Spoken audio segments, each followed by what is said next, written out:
Group में संयुक्त समस्त सदस्यों नमस्कार। आपका दिन मंगलमय हो। बीड इंटर कॉलेज भगवानपुर हरिद्वार की इस ई लर्निंग कक्षा में सभी का स्वागत है। सुविचारः संपत्तौ च विपत्तौ च महताम एक रूपता उदिते सविता रक्तः रक्तस्ताम्रमयो यथा। अर्थात महान लोग संपत्ति काल और विपत्ति काल दोनों में एक समान होते हैं। जैसे सूर्य उदय काल में और अस्त काल दोनों में रक्तिम वर्ण का होता है।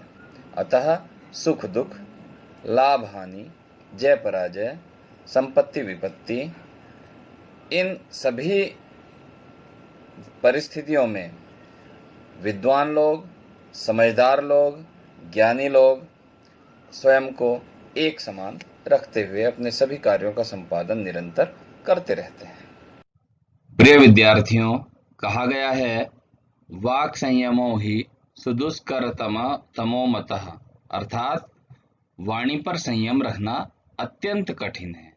वास्तव में इधर उधर सुनने को मिलता है जब कोई अपशब्द, तब बहुत अच्छा किसी को भी नहीं लगता है, किसी को भी अच्छा नहीं लगता है। तो प्यारे विद्यार्थियों, आपको इस बात का विशेष ध्यान देना है कि आपकी वाणी से कोई अपशब्द किसी के लिए न निकले। यद्यपि यह कठिन है, लेकिन अगर इसी अवस्था में विद्यार्थी काल में ही आप इसका अच्छा अभ्यास कर लेंगे तो इस दोष से आजीवन मुक्ति पा सकते हैं। प्रिय विद्यार्थियों, आज हम गोदोहनम अर्थात गाय को दूहना, गाय से दूध निकालना, इस पाठ को पूर्ण रूप से, समेकित रूप से, संपूर्ण पाठ को एक साथ हिंदी में पढ़ेंगे। प्रिय विद्यार्थियों, इस पाठ परिचय का हिंदी भावार्थ देखते हैं। यह नाट्यांश चतुर्व्यूहम नामक पुस्तक से संक्षिप्त और संपादित करके उद्धृत किया गया है। इस नाटक में इस प्रकार के व्यक्ति की कहानी है जो धनवान और सुखी होने की इच्छा से 1 महीने तक गाय का दूध नहीं दूहता, नहीं निकालता, जिस कारण महीने के अंत में गाय के शरीर में एकत्रित पर्याप्त दूध को एक बार में ही बेचकर वह बहुत अधिक धन अर्जित करने में समर्थ हो। परंतु महीने के अंत में जब वह दूध निकालने का प्रयत्न करता है, तब वह दूध की एक बूंद भी प्राप्त नहीं करता। दूध प्राप्ति के स्थान पर वह गाय के पैर के प्रहार से रक्त रंजित हो जाता है, चोटिल हो जाता है तथा वह जान जाता है कि प्रतिदिन का कार्य प्रतिदिन ही करना चाहिए, अन्यथा लाभ के स्थान पर हानि ही होती है। अतः प्यारे विद्यार्थियों, आपको भी अपना कार्य प्रतिदिन करना चाहिए। प्रिय विद्यार्थियों, करते हैं पाठ का प्रारंभ। पाठ्यांश प्रथम दृश्य। मल्लिका लड्डू बनाती हुई मंद स्वर से शिव की स्तुति करती है। तभी लड्डुओं की गंध का अनुभव करते हुए प्रसन्न मन से चंदन प्रवेश करता है। चंदन, आहा, गंध तो बड़ी मनोहारी है। देखकर, अरे लड्डू बना रही हो? प्रसन्न होकर, अच्छा तो चखता हूँ। लड्डू को ग्रहण करने की इच्छा करता है। मल्लिका क्रोध से, रुको रुको, मत स्पर्श करो इन लड्डुओं को। चंदन, क्यों क्रोध करती हो? आपके हाथ से बने लड्डू, हाथ के लड़े बन आपके हाथ के बने लड्डू देखकर मैं जिह्वा को नियंत्रित करने में असमर्थ होता हूँ। क्या तुम यह नहीं जानती? मल्लिका, अच्छी प्रकार से जानती हूँ स्वामी, परंतु ये लड्डू पूजा के लिए हैं। चंदन, तो फिर शीघ्र ही पूजा कीजिए और प्रसाद दीजिए। मल्लिका, अरे यहाँ पूजा नहीं होगी। मैं अपनी सखियों के साथ कल प्रातः काशी विश्वनाथ मंदिर के लिए जाऊंगी। वहां हम गंगा स्नान और तीर्थ यात्रा करेंगे। चंदन, सखियों के साथ? मेरे साथ नहीं?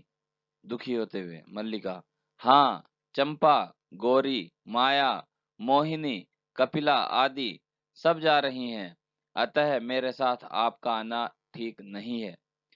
हम 1 सप्ताह के बाद आएंगे, तब तक आप घर की व्यवस्था और गाय के दूहने की व्यवस्था का पालन कीजिए।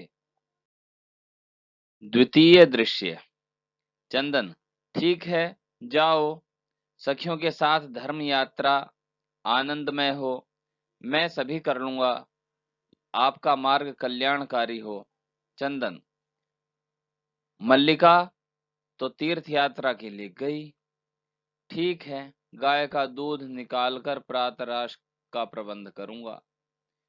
स्त्री का वेश धारण करके दूध की बाल्टी, बर्तन हाथ में लेकर नंदिनी के पास जाता है। तभी उमा का प्रवेश होता है।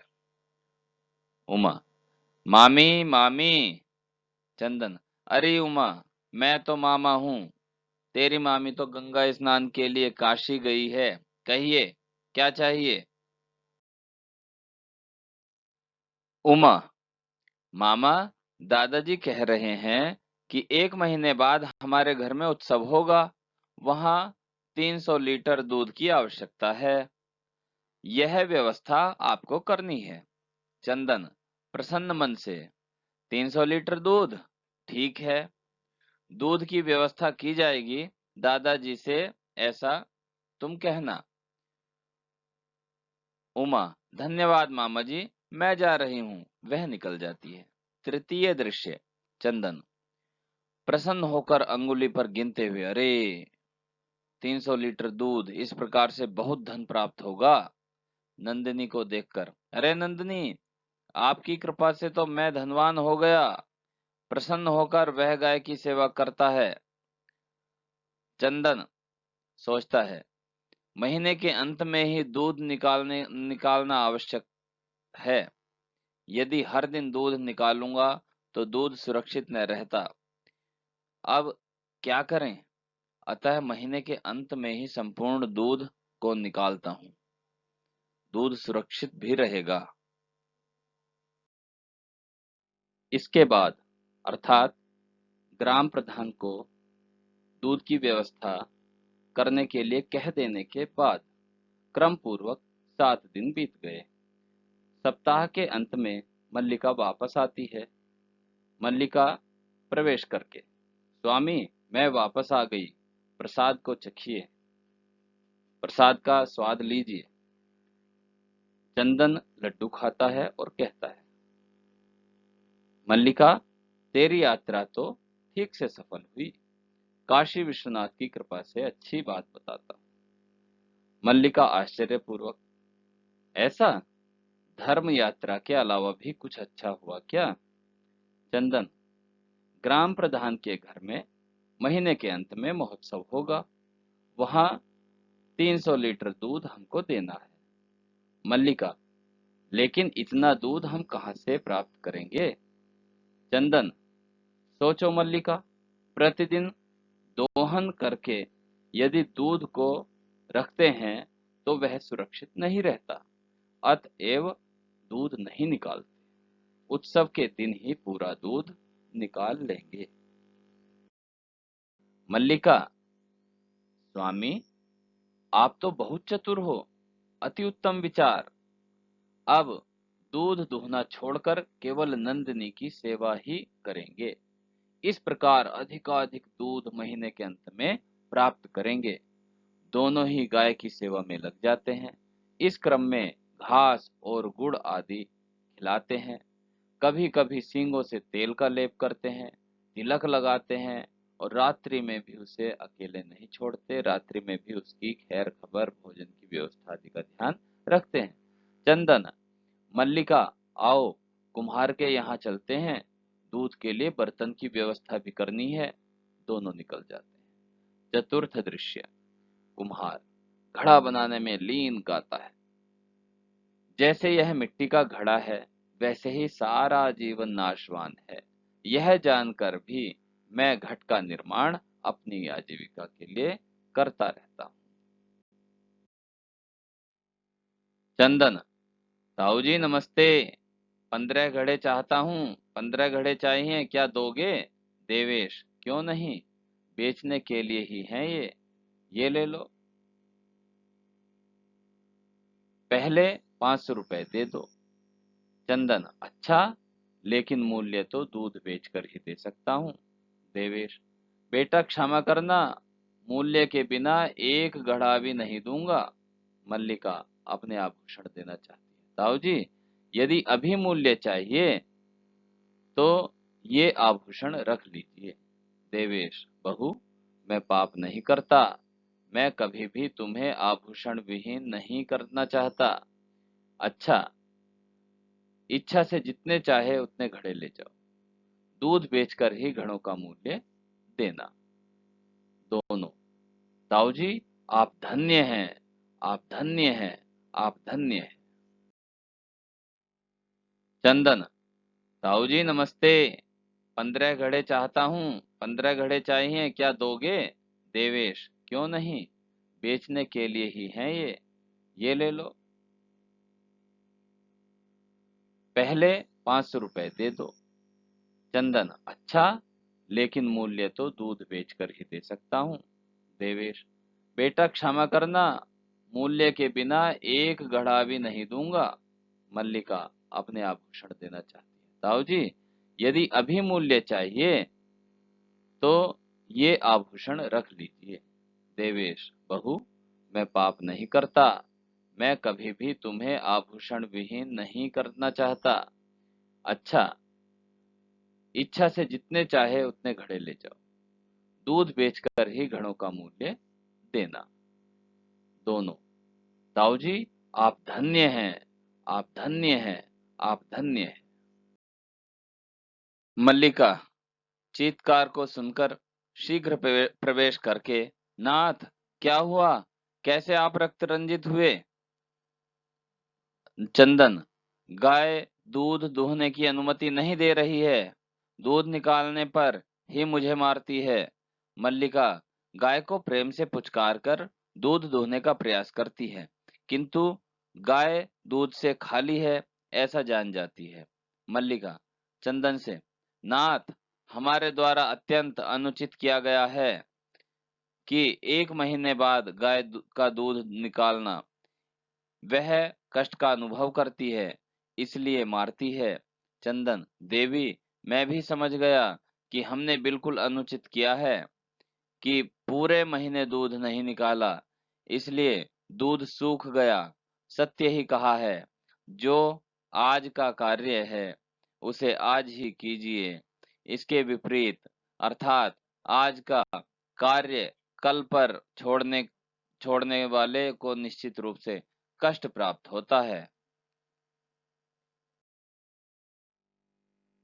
आइए देखते हैं पाठ्यांश का हिंदी अर्थ। मल्लिका, हाँ स्वामी, सत्य ही है, मेरे द्वारा भी पढ़ा गया है कि कल्याण चाहने वाले को अच्छी तरह से विचार करके कार्य को करना चाहिए।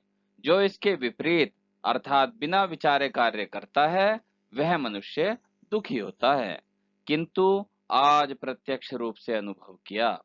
सभी मिलकर कहते हैं, प्रतिदिन के कार्य को प्रतिदिन करना चाहिए, जो ऐसा नहीं करता वह कष्ट को प्राप्त होता है, यह अटल सत्य है।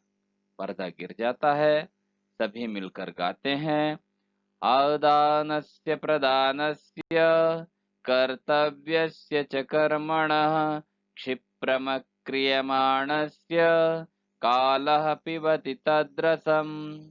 अर्थात आदान प्रदान के, कर्तव्य के, कर्म को यथाशीघ्र, यथाकाल, समय से करने वाला ही समय के आनंद के रस को पान करता है, अर्थात समय के सफल, मीठे फल, मधुर फलों को वह ग्रहण कर पाता है। अगर वह समय को व्यर्थ व्यतीत करता रहता है, समय से कार्य नहीं करता, तो फल भी विकृत होकर के कष्टकारक हो जाता है। प्रिय विद्यार्थियों, आज के इस पाठ से हमें यही शिक्षा मिलती है कि हमें प्रतिदिन का कार्य प्रतिदिन ही करना चाहिए। अब का कार्य बाद के लिए, आज का कार्य कल या परसों के लिए नहीं छोड़ना चाहिए। निरंतर हमें अपने कार्यों को संपादित करते रहना चाहिए। आइए, गृह कार्य के रूप में उपरोक्त पाठ को आपको कम से कम 2 बार पढ़ना है। नाटक को अपने शब्दों में अपनी अभ्यास पुस्तिका में सारांश रूप में लिखना है। धन्यवाद। आइए चलते हैं योग्यता विस्तार। सर्वं परवशं दुःखं सर्वं आत्मवशं सुखम् एतद्विद्यात् समासेन लक्षणं दुःख सुखयोः।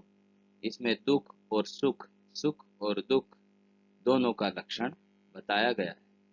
कहा गया है, जो चीजें अपने अधिकार में नहीं है वह दुख से जुड़ा है, लेकिन सुखी रहना तो अपने हाथ में है। परवश होने पर दुख समझिए, अपने वश में होने पर, स्वतंत्र रूप में होने पर सुख समझिए। आलसी मनुष्य को ज्ञान कैसे प्राप्त होगा? यदि ज्ञान नहीं तो धन नहीं मिलेगा, यदि धन नहीं तो अपना मित्र कौन बनेगा, और मित्र नहीं तो सुख का अनुभव कैसे होगा? अतः अच्छे मित्रों को सदा अपने साथ रखिए, अच्छे मित्रों का सम्मान कीजिए, अच्छे मित्रों के साथ ही अपना जीवन यापन कीजिए। आज की इस ई लर्निंग कक्षा के कुशल संपादन के लिए समस्त अनुश्रवणकर्ताओं, अधिकारियों, शिक्षकगण एवं समस्त छात्र छात्राओं का पुनः पुनः धन्यवाद। कल फिर उपस्थित होंगे इस अनुच्छेद से अगले भाग को लेकर। कल्पतरुः। धन्यवाद। मैं डॉक्टर विजय कुमार त्यागी।